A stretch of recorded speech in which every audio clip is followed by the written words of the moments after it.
నమస్తే, welcome to వై news. నేను పుష్ప.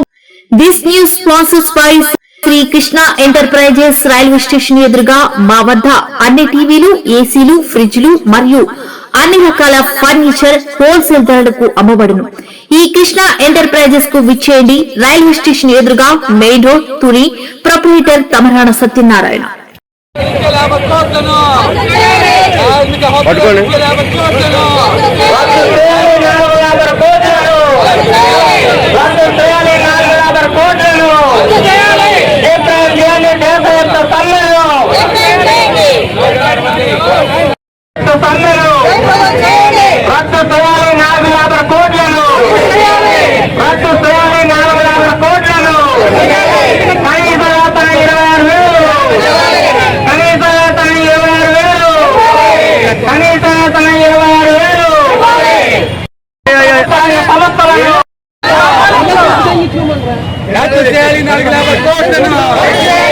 మోడీ కార్మిక వ్యతిరేక విధానాలు,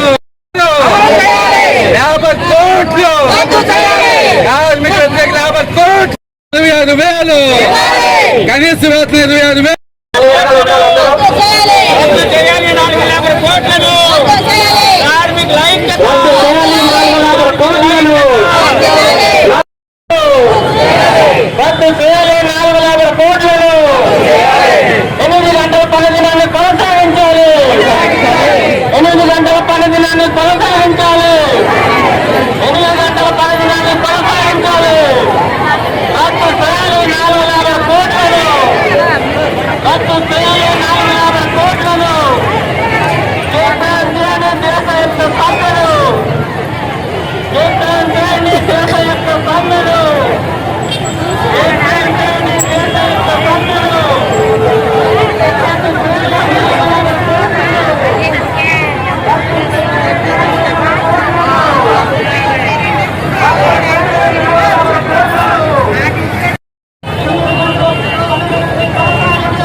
అవలంబిస్తున్నటువంటి కార్మిక వ్యతిరేక విధానాలకు వ్యతిరేకంగా, వ్యతిరేక విధానాలకు వ్యతిరేకంగా, ప్రజా వ్యతిరేక దేశవ్యాప్త సమ్మె చేస్తా ఉంది.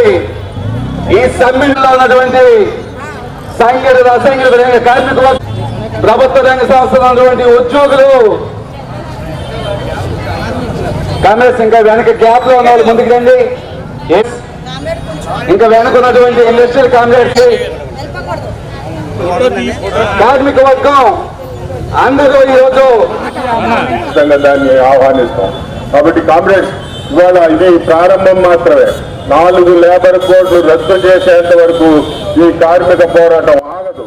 ఈ కార్మిక పోరాటం ఖచ్చితంగా ఈ ప్రభుత్వం 4 లేబర్ కోడ్లని వెనక్కి తీసుకునేటువంటి పరిస్థితి తీసుకొస్తుందని తెలియజేస్తూ, ఎంప్లాయీస్ కి కానివ్వండి, మిగతా సంఘంలో ఉన్నటువంటి పెద్దలకి అందరికీ కూడా హృదయపూర్వక ధన్యవాదాలు తెలియజేస్తూ, ఈవేళ నరేంద్ర మోడీ అనేటువంటి వ్యక్తి ఈ భారతదేశంలో ఉన్నటువంటి కార్మికుల ఉద్యోగ సంఘాల యొక్క హక్కులు హరించాలని చెప్పి అతను 4 లేబర్ కోడ్స్ తీసుకురావడం జరిగింది.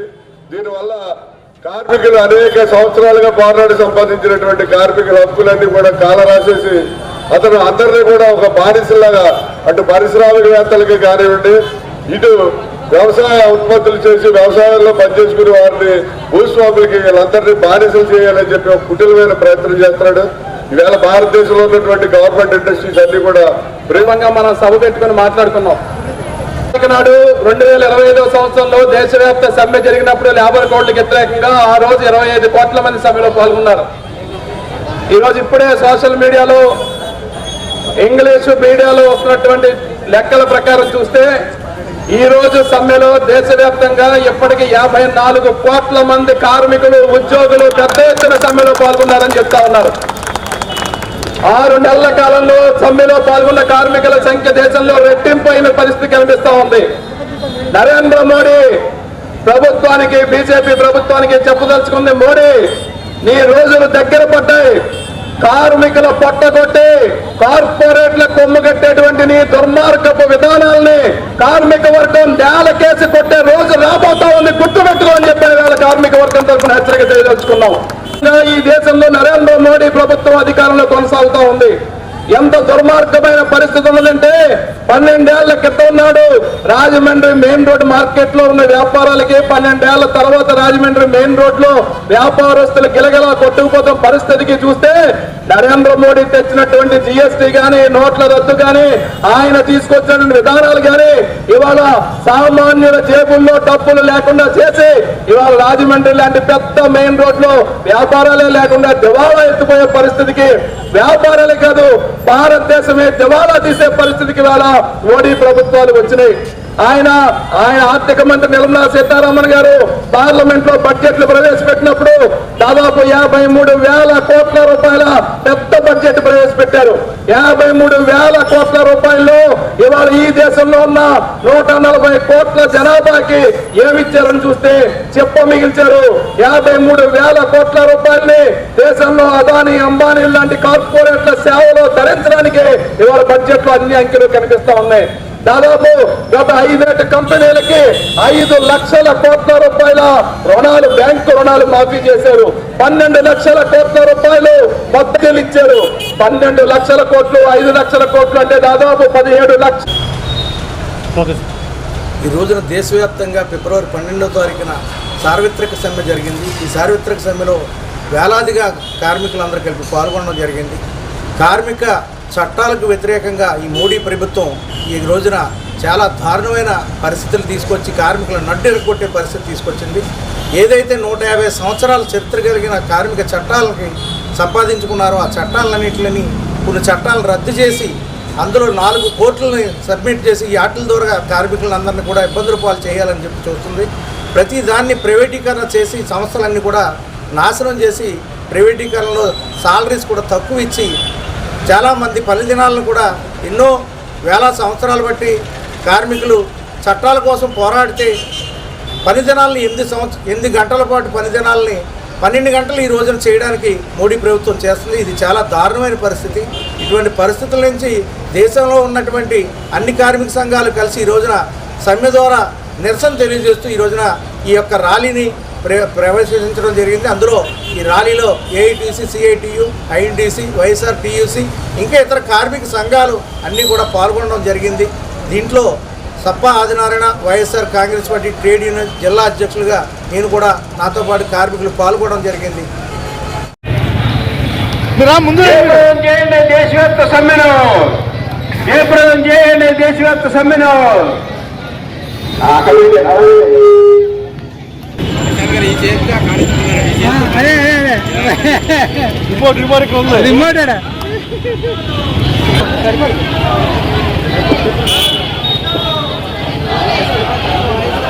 పథకాన్ని కొనసాగించాలి. మహాత్మా గాంధీ గ్రామీణ ఉపాధి పథకాన్ని కల్పించాలి. 200 రోజుల పని వేతనాలు కల్పించాలి. 200 రోజుల పని దినాలని కల్పించాలి. 200 రోజుల పని దినాలని కనీస వేతనం 30,000, కనీస వేతనం 30,000, కనీస వేతనం 30,000. జయప్రదం చేయండి దేశవ్యాప్త సమ్మెను.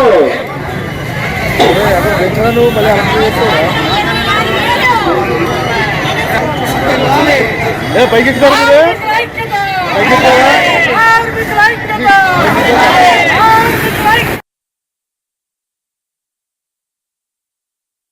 మోడీ ప్రభుత్వం వెంటనే కార్మిక వ్యతిరేక వెంటనే కార్మిక వ్యతిరేక మోడీ ప్రభుత్వం వెంటనే కార్మిక వ్యతిరేక మోడీ ప్రభుత్వం వెంటనే కార్మిక వ్యతిరేక మోడీ ప్రభుత్వం వెంటనే labour codes labour codes labour codes labour codes labour codes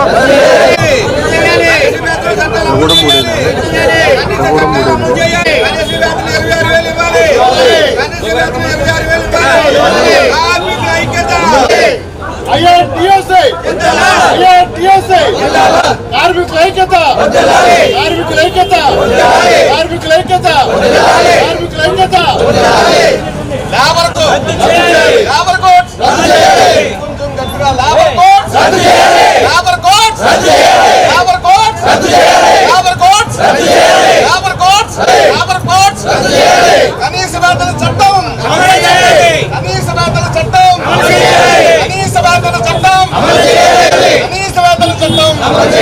కార్మికుల రక్షణ, కార్మిక వ్యతిరేక మోడీ ప్రభుత్వం, లేబర్ కోడ్స్, కనీస వేతన చట్టం, కనీస వేతన చట్టం, లేబర్ కోడ్స్, కార్మికుల ఐక్యత, కార్మికుల ఐక్యత. దేశవ్యాప్తంగా ఫిబ్రవరి 12, 2026 దేశవ్యాప్తంగా జరుగుతున్నటువంటి ఈ లేబర్ కోడ్స్ కి వ్యతిరేకంగా జరుగుతున్న సమ్మెను ఇవాళ బ్రహ్మాండంగా జరుగుతుంది. ఇవాళ 30 కోట్ల మంది ఇవాళ ఈ సమ్మెలో పాల్గొంటున్నారు. ముఖ్యమైనటువంటి విషయం ఏంటంటే కార్మిక వ్యతిరేక విధానాలకు పాల్పడుతున్నటువంటి మోడీ ప్రభుత్వం ఇవాళ కార్పొరేట్ సంస్థల యొక్క జేబు సంస్థగా తయారైంది మోడీ ప్రభుత్వం. ఇవాళ 11-12 సంవత్సరాల నుంచి ఆయన పరిపాలించినటువంటి నేపథ్యంలో సుమారుగా ఇవాళ కార్పొరేట్ సంస్థలకి 12 లక్షల కోట్ల రూపాయలు ఆయన రుణమాఫీ చేసేదంటేనే అర్థమవుతుంది. ఇవాళ ఆయన కార్మిక పక్షపాత, కార్పొరేట్ పక్షపాత అనేది చాలా స్పష్టంగా తెలుస్తుంది. ముఖ్యంగా ఇవాళ 29 కార్మిక చట్టాలను తీసివేసి ఓన్లీ 4 లేబర్ కోడ్స్ గా మార్చేటంటే దీంట్లో కార్మికులకు రక్షణ లేదు, మినిమం వేజెస్ లేదు, ఆరోగ్య భద్రత లేదు.